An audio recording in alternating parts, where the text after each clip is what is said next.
Okay, Assalamualaikum warahmatullahi taala wabarakatuh dan salam sejahtera. Jadi kita dah finish dengan chapter 4 di mana we have learned about so many things especially in genetics lah, which is Mendelian. Kita dah tengok Mendel, kita dah tengok lah introduction on the genotypes, which is homozygous lah, whatever tu semua kita dah tengok. We learn on how to do crosses, in which I have told you bahawa dia sangat-sangat penting sebab chapter 4 itu dia membawa markah yang sangat banyak untuk awak punya semester 1. So please make sure you do a lot of exercises mengenai the chapter 4. I ada upload tutorial, saya juga ada upload the fasa you boleh buat mana-mana. Nanti kalau nak ni nak cari jawapan boleh cek dengan Sir lah. Okay. Alright, so before we enter chapter 5, let's do some revision. Mari kita buat revision lah. Okay, in the previous class kita dah belajar what is homozygous. Dia adalah apabila the individual have a pair of the same allele. Okay, contohnya kita ada dua. We have two types of homozygosity. The first one is the one that have a pair of dominant alleles. Hence, this one is adalah homozygous dominant. This individual homozygous dominant because it has pair of both dominant allele. On the other hand, we also have an individual that have a pair of recessive allele. We call this person as homozygous free recessive. Sebab dia ada dua, you tengok dia ada dua recessive allele. Macam mana kita nak tahu dia recessive or dominant?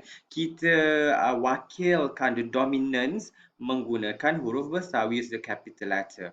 But if it's recessive, dia lemah. So kita gunakan huruf yang kecil. And this is just for the depiction only lah.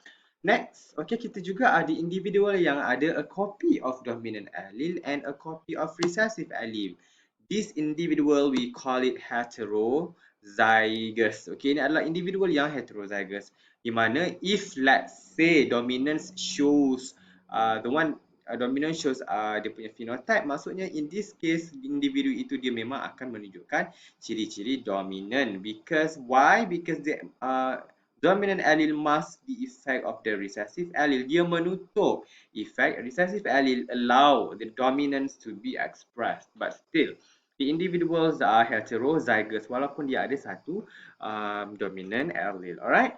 Maksudnya sekarang, what happen in real life is that if let's say lah dalam satu kumpulan, dalam satu populasi, kita boleh nampak bahawa let's assume that we have dalam satu grup ini, kita ada macam-macam, we have different type of genotype, okay?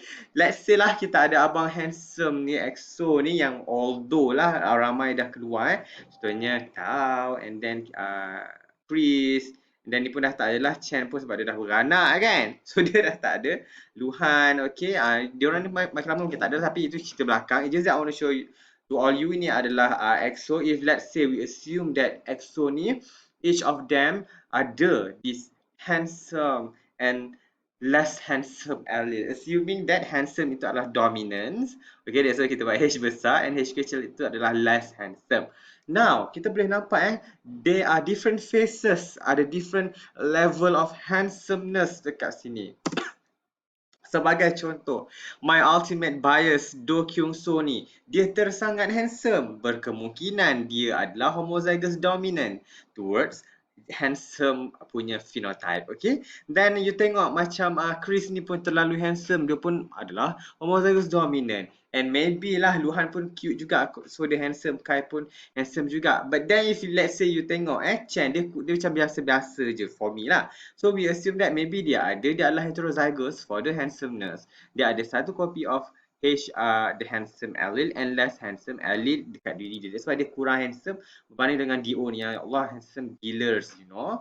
Next, kita tengok pula Tau ni. Tau ni for me paling tak handsome. So maybe lah dia adalah homozygous recessive. That's why dia ada copy of less handsome allele. That's why dia sendiri tu for me in the group tu yang paling tidak handsome lah. Okay, but then you boleh nampak bahawa what I want to try to say is that even in this group of people, okay, 12 ke 10 saya tak ingat. Even in this group of people, you boleh nampak bahawa there are different phenotypic features hasil daripada adanya these genotypes. Again, in this topic ini yang kita nak belajar, we can actually calculate the frequency, the genotypic frequency of the in the population. Kita boleh kira berapa percentage, let's say, yang homozygous dominant. Kita boleh kira berapa percentage yang heterozygous, and we also can calculate berapa percentage of homozygous recessive genotype. Dan daripada situ juga kita boleh kira the frequency of dominant allele, as well as we can actually calculate the frequency of recessive allele in this topic, iaitu population genetics. Itu yang kita nak belajar dalam topik ini. Sangat-sangat simple, sangat-sangat senang. Okay, nanti saya akan bagi latihan untuk awak buat. Awak akan nampak, oh, bendanya sama saja. Okay, cuma maybe the lecture akan panjang sikit lah, just for me to deliver the concept. Alright? So ini yang topik kita akan belajar. You should be able to explain the population genetics. Yang ni semua ada dalam nota. State the Hardy-Weinberg law and then explain. Actually dah tak ada explain. I think sekarang state saja. Sekarang you hanya perlu state saja. State 5 assumptions of Hardy-Weinberg law. Awak hanya perlu tahu ni saja. You tak perlu nak explain sangat. Masa sedulu saya kena pandai explain, but now you don't have to. Dan kita ini yang paling utama lah. Kita nak calculate allele and genotypic frequency. Okay? Then what is population genetics? Nanti kita akan tengok sekarang, and you should be able to calculate all the genotype dan juga allele frequency. Genotype tu apa sir?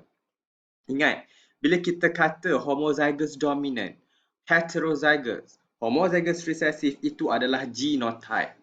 Kalau kita tengok allele, dia adalah the dominant allele ataupun the recessive allele. Okay, itu adalah perbezaan dia. Kebanyakan student agak confused, tapi dah lama kita buat latihan, kita akan nampak lah. Alright, first, what is population genetics? Dia adalah basically genetic structure of the population. Apa itu populasi? Populasi adalah group of individuals of the same species. Itu adalah yang paling penting. Group of individual of the same species in a given area that can interbreed and produce fertile offspring in nature.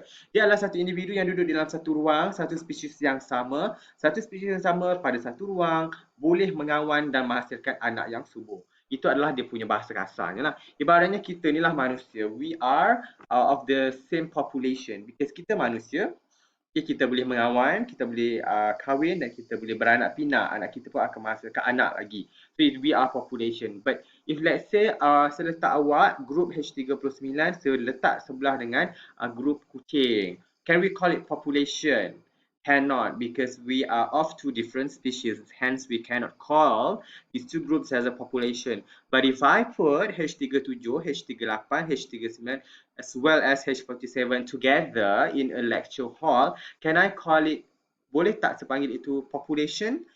Yes, because we are of the same species in a given area, we can actually interbreed and produce fertile offspring. Let's say lah adalah jodoh H38, let's say lah perempuan seorang daripada H38 minat H39 hasil daripada sebab datang lecture kelas lecture sudah. So boleh kahwin, boleh dapat anak. So itu adalah menunjukkan kita ini adalah population. Yang penting dia boleh interbreed and produce fertile offspring. Okay? Dan dalam individu itu sendiri kita ada genotypes yang berbeza. I can be homozygous dominance toward cuteness, okay, and I can be maybe heterozygous towards handsomeness, okay. Itu adalah genotypes. Depending on the individual, and we have different type of alleles in our genetics lah.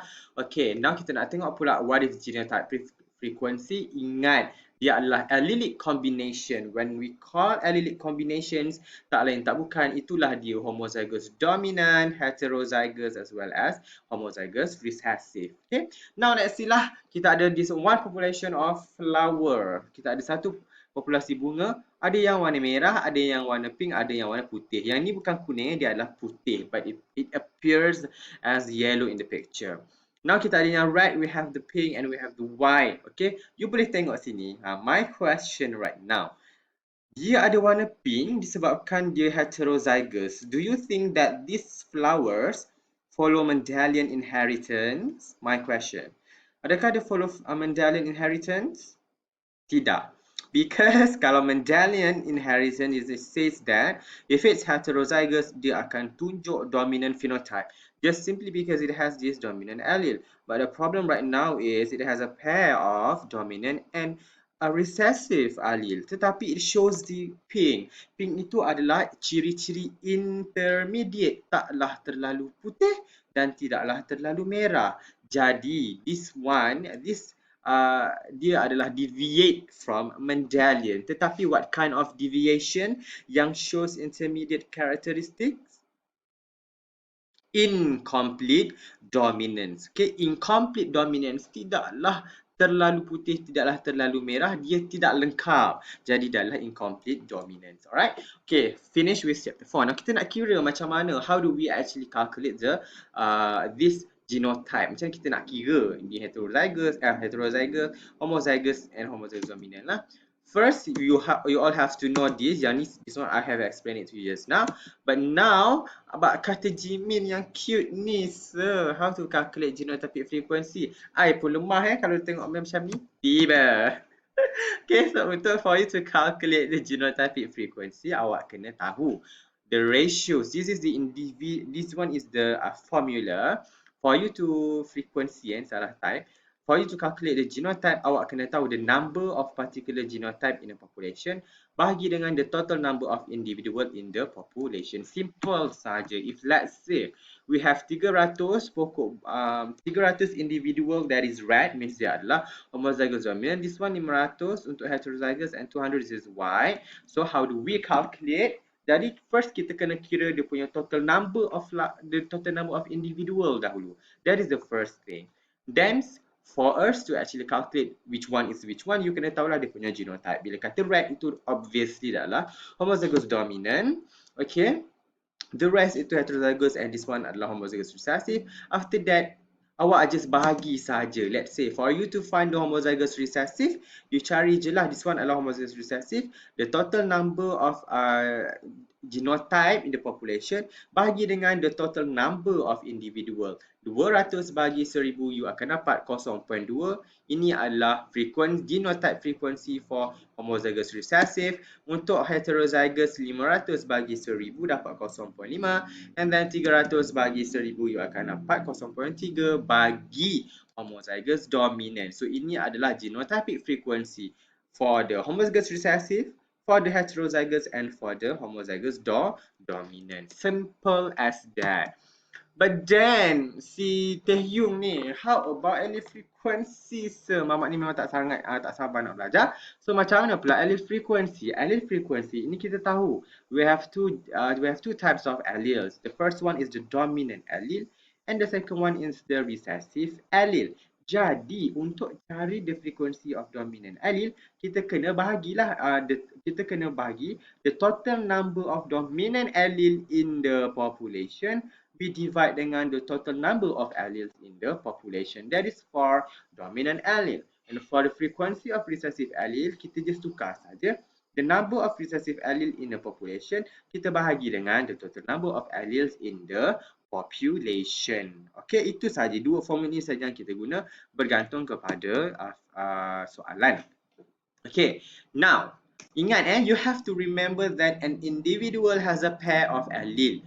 You have to know that. Okay, kalau saya, if let's say saya saja, saya ada dua allele. If let's say nak tengok kepada my cuteness, my cute gene. So ada dua jenis allele lah. Sama ada terlalu cute, dominant ataupun biasa-biasa cute. Itu adalah recessive. So I ada dua allele because I inherit my allele from one copy from my father, one copy from my mother. That is the reason why individual has a pair of allele. Okay, because we inherit the allele from our parents. Okay. Okay, untuk this, kita akan sambung in the next kuliah lah. Okay, in the next part of our lecture. Sebab saya nak explain lebih lanjut.